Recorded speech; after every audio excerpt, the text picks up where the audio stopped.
Hello everybody, Lady Gear D here, and welcome back to Let's Play The Legend of Zelda Skyward Sword. This is post-commentary because I felt like doing post-commentary. It's my channel, I can do whatever I want. Before we start continuing on through the main story, I'm going to be explaining a couple things. First of all, we're going to be getting a couple collectibles that we could have gotten before. Well, we couldn't have gotten them until this one we couldn't have gotten until we got the ability to swim, but we're gonna be getting a couple collectibles before we progress with the main story. And also, originally I was gonna have Light Saga record with me again in this video, but I decided against it for a couple of reasons. The main reason is that this video is mostly gonna have cutscenes in it, and cutscene filled videos aren't exactly the best thing to record with co-commentary, so he'll most likely return in the next video. But what I'm going to explain right now is that this guy right here, after we defeated the imprisoned, we could have talked to this guy to get a heart piece. So what he's going to be explaining is a new gameplay mechanic, the Goddess Walls. So the Goddess Walls, how you activate them is that you need to activate a Skyward Strike, and then you'll be able to draw on the wall. You can draw different symbols to get different rewards. Some of these rewards you will not be able to get until later on in the game. But I'm just going to explain all of them right now. The heart, if you draw a heart, you get 10 hearts.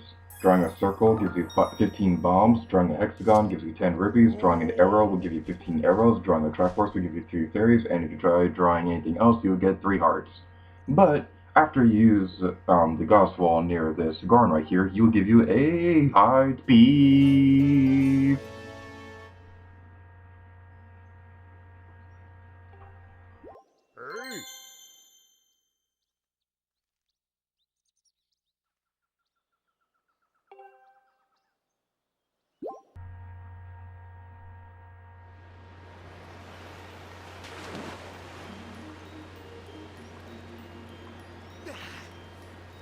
Welcome to Lake Floria. Oh yeah. I'm just gonna say this right now. My capture card, with the quality of it, does not do this area justice.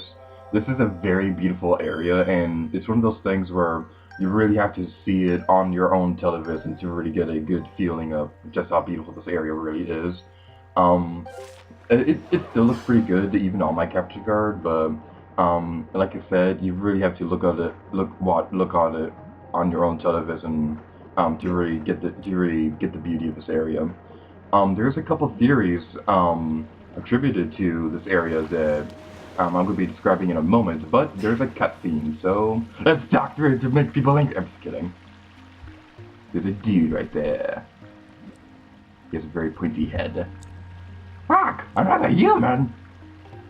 Okay, I just have to avoid eye contact and back away slowly! Let's follow him! Anywho, this creature, this is a Parella. These are pretty much like the equivalent to the Zoras from the other games, and this actually leads to some of the theories that I was talking about a moment ago, which I'll talk about in a moment. How is that even possible? Wait, that's a water dragon scale. Does that mean you have the emissary of the goddess, like the water dragon said? Hey, I've got an idea. Maybe you can help Her Excellence. Yeah, about that. It happened really recently. This weirdo came in and with a gang of monsters and right after Her Excellence. My lady, the water dragon, is a fierce fighter, and boy does he gobble up most of those monsters in the first few seconds.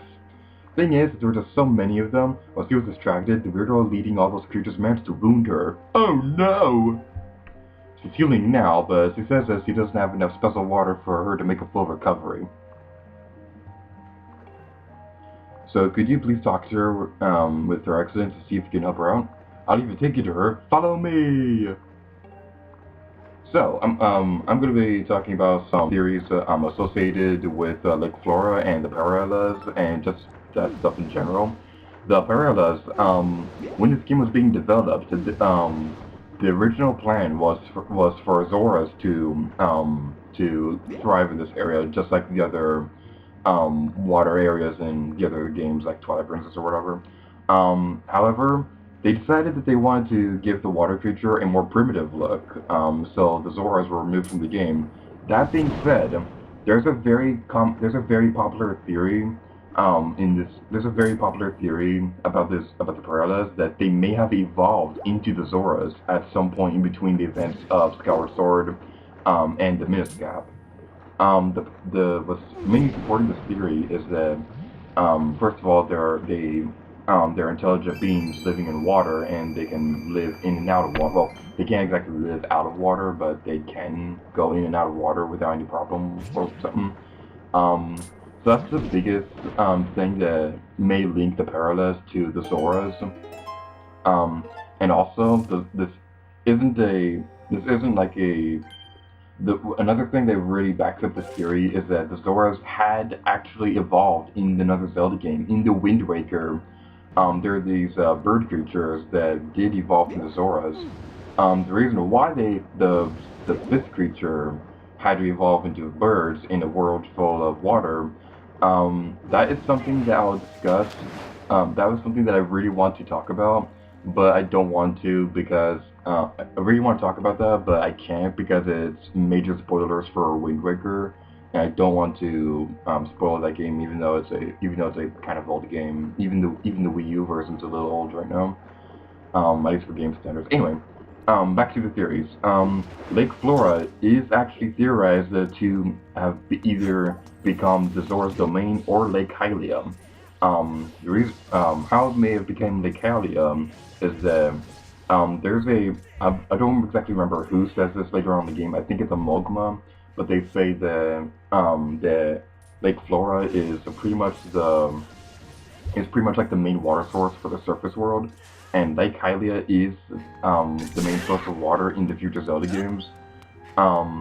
That being said, the theory I mostly believe that could be true is that it evolved into Zora's domain because if the Parallas did evolve into Zoras later on in the Zelda timeline, it's very possible that Lake Flora just became their home and became Zora's domain. That goddess cube we got a moment ago, that is another one of those goddess cubes that we cannot get the reward quite yet. We are going to be able to get it very soon. In the next area of the game, we are going to be able to get we're going to be able to get the item from that can get us the reward for that goddess cube, but we can't get it quite yet. We will be able to soon, but not just quite yet. Anyway, we're going to continue progressing through this area. Swim, Link! Swim faster! We have to follow the Paralla! I just really love all the detail, I just really love the amount of detail, in the water. Like how you could see some, like those eels that were swimming around just carefree and stuff. I just really love the amount of detail that was put into Lake Flora. I, I know that a lot of people. I know there are some people out there who just don't really care for this area, mostly because they don't really like the scheme in general. And I personally don't really care that much for the music in this area. But I really love how this area looks on a visual point. That's just the point I'm just trying to make. Those fish right there, we are going to be seeing those multiple times throughout the game. They are not hard to take care of at all. The Perla right here keeps bringing it up. It keeps making it seem as if it's like the most difficult enemy ever. They are not hard at all. You just stick your nunchuck twice to have Link speed attack them twice. That's all you really need to do. They're not difficult at all. Swim faster, Perla! Swim faster!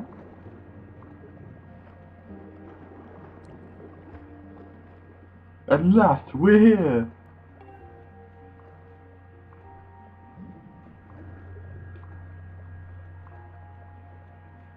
Your Excellence, the water dragon is just up ahead. Hang on just a second.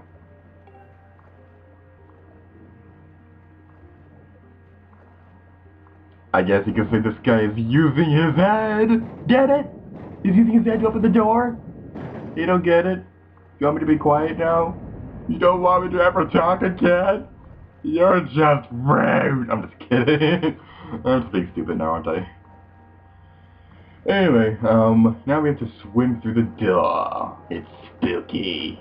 It's for spooking in Luigi's Mansion. That's a very spooky game. Not really. Now we have arrived in your excellent throne area thing. Would this really count as a throne? Because it's kind of their queen, or she's kind of the queen of the Parados, but would this really count? I don't really know. Anyway, let's go talk to her. Ah, you there, human. You have intruded into my home, a sacred place few are permitted to enter. This is no place for one such as you, and yet here you stand. You will explain how you get here, and quickly. Water Dragon? I am. Those are manners addressed to me as Feron, Warden of the Woods. Though my current stature is less than, well, intimidating, shall we say, now you stand here in the presence of a loyal servant of the goddess. ... Exclamation point.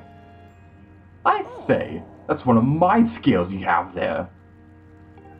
A sacred gift such as that could only be carried by the goddess's chosen hero, but could you really be him? This raises questions. Even with that skill in your possession, finding my is no easy task.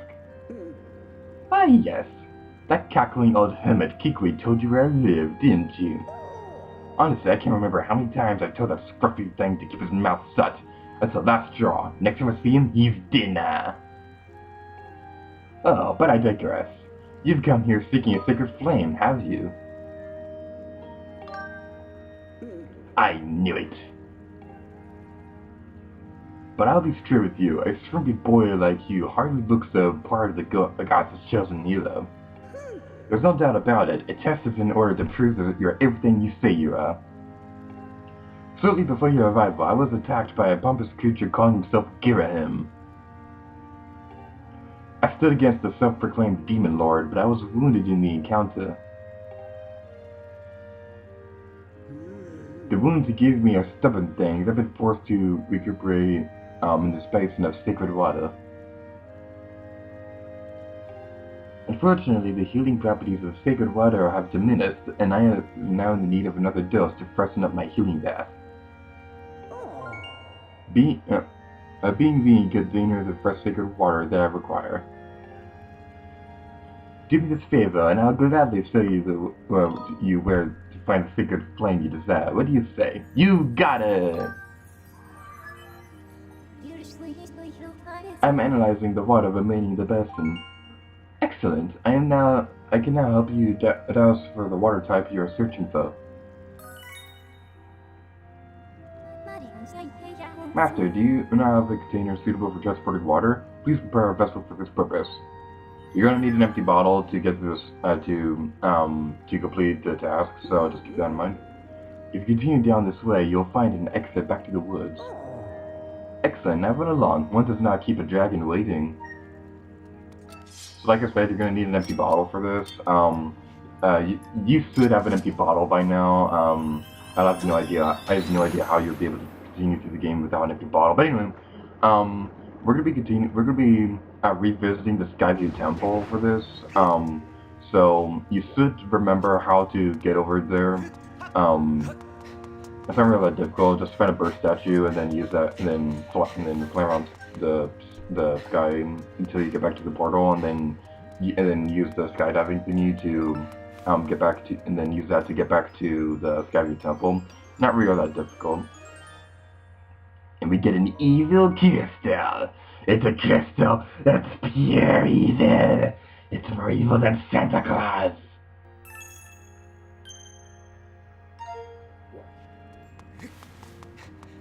So let's keep on going.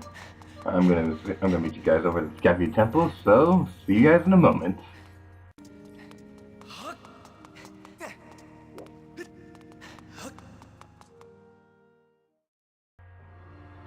I'm gonna be speeding up revisiting the Skyward Temple because we have seen this area before.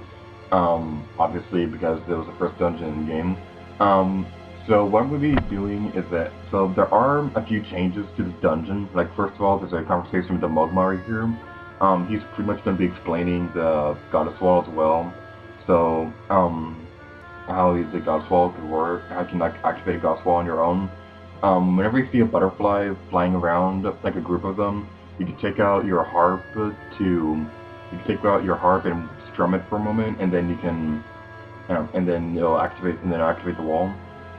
Because the butterfly, just because there are some butterflies flying around does not necessarily mean there is a God's Wall right there. It's also most likely that there's going to be a gossip stone right there as well, so just keep that in mind. That whenever you see a butterfly, it's either going to be a gossip stone or a goddess wall. Digging right here, digging right there will give you the key, so you want to go back over here, then you open the door. There's a Steldra, I think that's their name. There's a Steldra right there if you want to fight it, you don't have to if you don't want to. There's a beetle over here which you can use to pick up the bomb, and then you blow up those guys. Then you want to tiger up across here, then you go over here, talk to the Mogama. Press save button really fast because this conversation doesn't really matter all that much. He's going to be talking about how you want to find treasure, but you can't find anything. And then we go back over here, and then there's some skeleton dudes right here.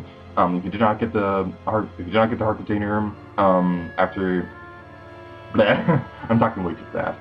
If you did not get the heart container after you fought him the first time, it will appear again after you defeat these guys. So keep that in mind. This can be pretty difficult because while you're focusing on one guy, the other guys are going to be trying to attack you. So what you want to do is you want to keep going back and forth between fighting those guys, so they can do progressive damage across both of them, kind of make it even or whatever. And then after that, you're going to go through the door, guys are going to be talking, go up the stairs, get a butterfly, and go over here and you go over the water, you can take out another bottle, pick up some fairies if you want to, you don't have to if you don't want to, pick up the spring water, and then guys are going to be talking again, then you're going back to the water dragon. I'm out of breath. Anyway, now that we've gotten that, we're going to be talking to the water dragon.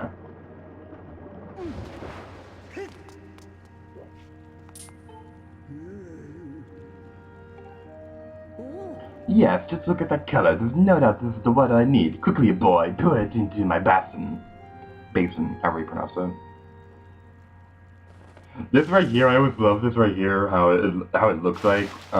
Link pours it right in front of her, like he dumps it on the floor or whatever. I know he's putting it in the basin, but it just cracks me up how it looks like he's pouring it on the floor in front of you, like, nah, I got water right here and you don't get any, even though he did give her the water. And oh my god, the dragon! Exquisite. I give you the ancient fully.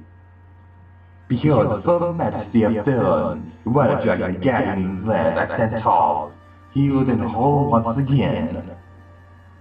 Human, you have the will to bring me sacred water I asked for. I see now it was no coincidence that you completely got this trout and obtained the water dragon's scale. In turn, I would grant you the favor you have asked of me and lead you to the sacred flame of my land. Come.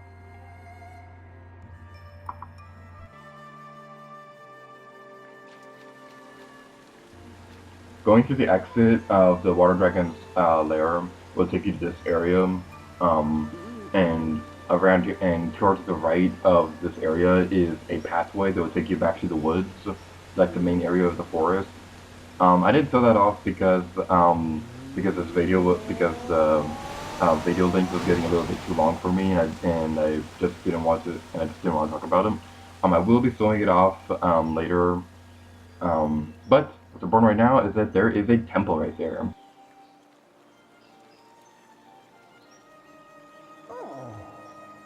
The sacred flame you speak lies within this place. While the waterfall has barred entrance to this place for many years, monsters still find a way in, and inside they flourish. But you have God's chosen hero. Fighting a few monsters will be no trouble for you. I imagine you and I will cross paths again. Until then, do not lower your guard. Farewell, boy. The enemy is weak, but don't drop your guard. Awesome place to get that reference. Anyway, we're gonna call that video right here. So, thank you guys for watching this video of The Legend of Zelda Skyward Sword. In the next video, we're most likely going to be joined again by Light Saga as we conquer this next dungeon, this dungeon is awesome. But I'll talk about it in the next video. So, until next time, leave it gear to you. Oh yeah.